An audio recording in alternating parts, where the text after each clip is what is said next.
আসসালামু আলাইকুম। আমি আজকে মিথ্যা সম্পর্কে একটা গল্প আপনাদের সাথে শেয়ার করছি। মিথ্যা কিন্তু সকল পাপের জননী। গল্পটা হলো, একদিন রাসূল সাল্লাল্লাহু আলাইহি ওয়াসাল্লামের নিকট এক আগন্তুক এসে বলল, হে আল্লাহ রাসূল, আমার মধ্যে ৩টি বদ অভ্যাস রয়েছে। ১. মিথ্যা বলা, ২. চুরি করা এবং মদ্যপান। এই ৩টাই আমি ছাড়তে চাই, কিন্তু একসাথে ৩টা ছেড়ে দেয়া আমার পক্ষে সম্ভব হচ্ছে না। আমি কি করতে পারি?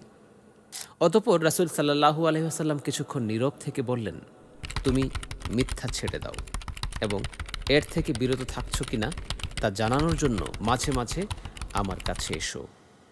লোকটি রাসূল সাল্লাল্লাহু আলাইহি ওয়াসাল্লামের কাছে মিথ্যা থেকে বিরত থাকার ওয়াদা করে সেখান থেকে চলে যায়। এক রাতে লোকটি তার অভ্যাস মতো চুরি করতে বের হলো। কিছু দূর যাওয়ার পর লোকটির মনে পড়ল, রাসূল সাল্লাল্লাহু আলাইহি ওয়াসাল্লাম তাকে তার সাক্ষাতে যেতে বলেছেন।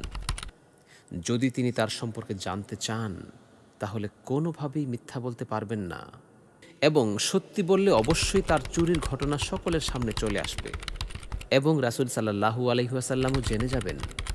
তাই ভাবনার পরিসমাপ্তি ঘটিয়ে শুধুমাত্র সত্যের ভয়ে ভীত হয়ে সেদিন লোকটি চুরি করা থেকে ফিরে আসে। একইভাবে লোকটি মদ্যপান সহ তার সবগুলো গুনাহ থেকে ফিরে আসে। রাসূল সাল্লাল্লাহু আলাইহি ওয়াসাল্লাম বলেছেন, মিথ্যা হলো সকল পাপের জননী। এই গল্পটি হলো তারই একটি উদাহরণ।